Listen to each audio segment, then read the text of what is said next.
Well, hey guys, you join me with my daily driver, the Rover P6, and over the last month of owning this car, it's been pretty much hassle-free motoring. So today, I'm going to change the oil and the coolant in the car, as I don't know when they were last done. And after all, oil is the lifeblood of a car's engine, and it's much cheaper to change the oil and keep on top of it on a yearly basis than let the oil gum up and end up having to do an engine rebuild, which is expensive. And with the coolant, I know that in this car the coolant mix is incorrect, as I've already tested it. So rather than try to adjust it to the correct mixture, I'm just going to drain the lot and replace it with a nice 50-50 mix of coolant. So let's get the car up in the air and change the fluids and also the oil filter while we're there.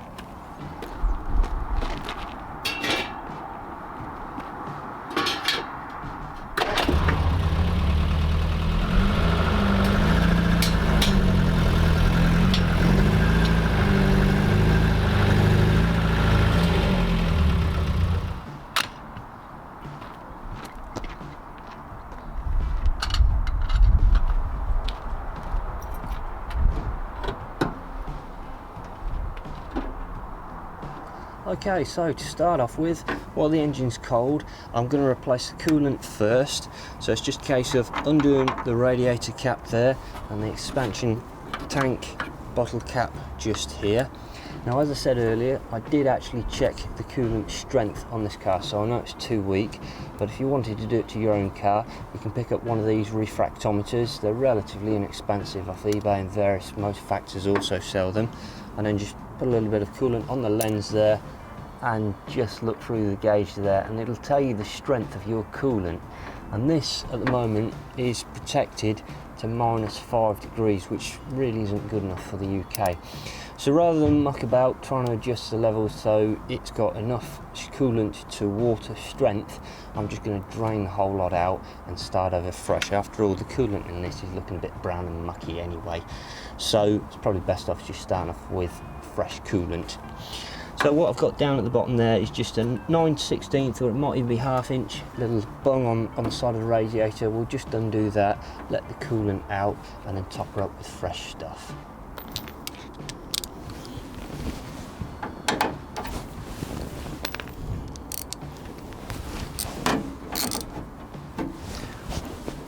Right, so it's not actually 9/16, it's actually 5/8, but here comes the mucky bit.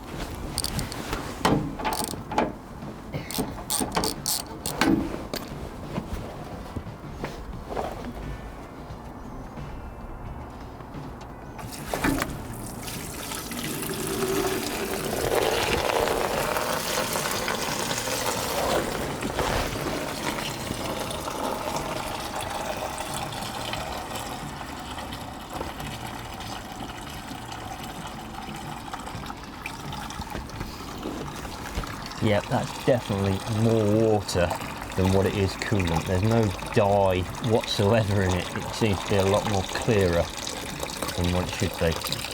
So I'm glad I'm changing this.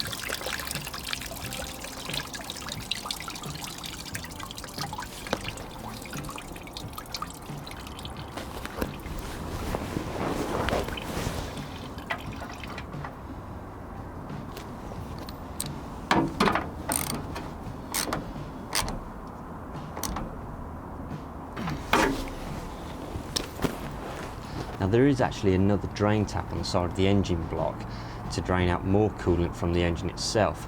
Now I'm not going to undo this because I don't want to push my luck and not have it sealing. It's much easier just to take the coolant out of the radiator and get a good seal on there rather than also do the block itself. My theory being is that the coolant's going to mix anyway, but I'll show you where it is just in case you're curious. So if we just take the camera off here and I just show you up there in the engine here, it's just up there. If you can just see this little tap just here. A lot of British engines have got these little taps on the side of the blocks anyway, for just taking out a little bit of coolant out of the engine itself. But as I said, I don't think there's much point in also changing the coolant, taking the coolant out of the blocks, because it's going to mix with the fresh coolant you're putting in the radiator anyway. Right then, I've got 2 litres of water, and I'm just going to top that up with 2 litres of blue coal coolant, and that'll give me a nice 50-50 mixture of coolant to water. Now in the UK you can go anything from 33% coolant to 67% water, right up to a 50-50 mix, and your car will be absolutely fine. The higher the concentration of coolant to water, the lower the freezing point of the water is in the engine. Now obviously different places throughout the world, you should really check, you know, what is best for you wherever you are in the world. But for me, I've always liked running a 50-50 mixture. Anyway, let's get this inside the engine.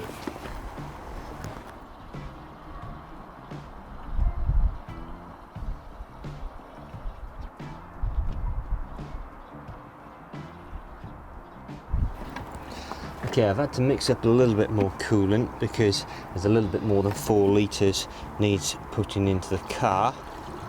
But I think the next step's going to be to run the car up nice and warm, get rid of any airlocks in the cooling system, and get the oil nice and warm, so when we drain it, it'll get rid of all of the rubbish that's inside the engine, and then we can top up the oil with nice fresh oil and fit a new filter to the car.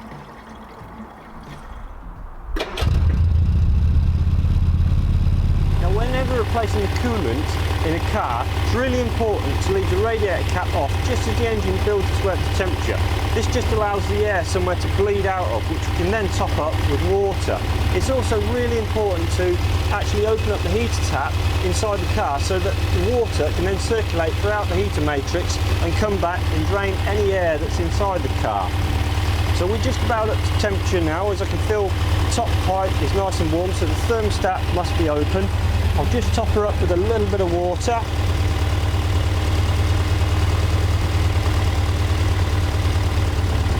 Just about to the level there. And I can put the cap on.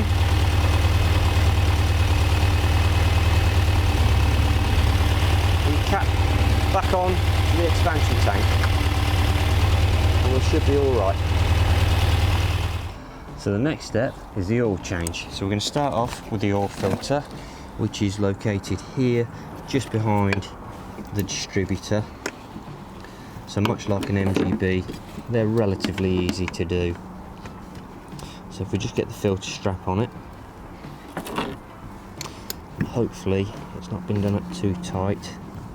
It should. There we are.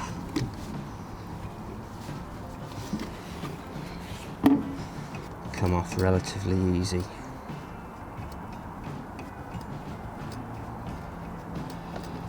There we are. Now the new one I've got for it, it's a little bit shorter in length, but it's same style, it's just a little bit shorter in length, so really oil changes should be a little bit more regular if you've got a smaller oil filter, which is what I'll be doing anyway. Regular oil changes with this car as it's my daily driver, so I just want to keep on top of things. So if we get that in there, it's a nice Bosch oil filter I've got for it. Spun down into place, and it's just hand tight, and I always like just giving them hand tight and a nip just to be on the safe side. They usually do say hand tight is good enough, but I always think that little bit extra, just that slight little nip, just secures it nice and snug. There we are, that would do. So let's get the oil out of the engine. Now something very unique about the Rover is it's got 2 sump bungs, one here, which is the one I'm going to drain, and one over there. Now for what reason you need 2 sump bungs, I have absolutely no idea whatsoever, but I'm sure there'll be some Rover aficionado out there who'll be able to leave a comment in the box down below to let me know why the Rover P6 2000 has got 2 sump bungs, because I would be interested to know. So there we are, that's the black oily dirty stuff coming out of the engine.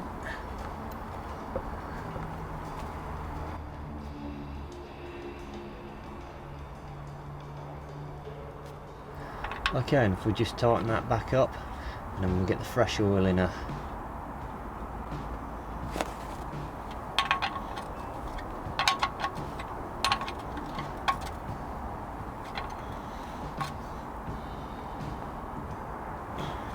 Okay, so according to the manual it's 5 litres of oil, so we'll just get this into the engine and then we'll run her up and then recheck her, because there might be a little bit extra for the filter.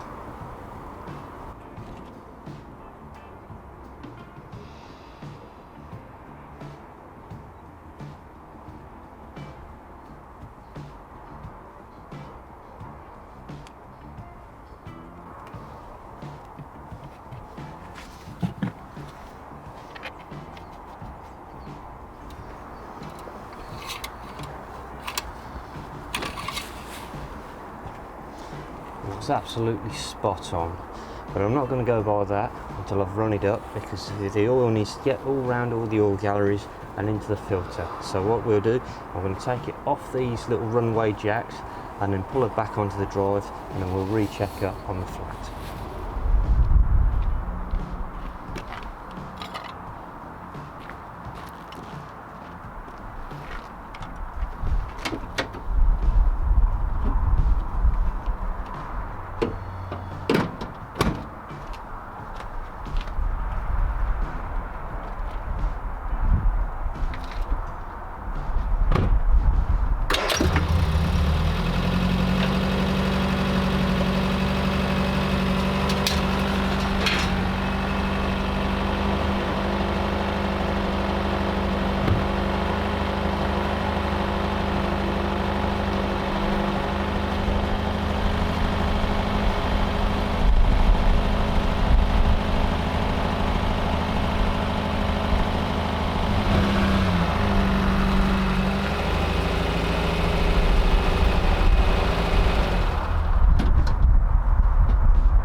And there we are, all the levels are correct and she's fighting fit for another day.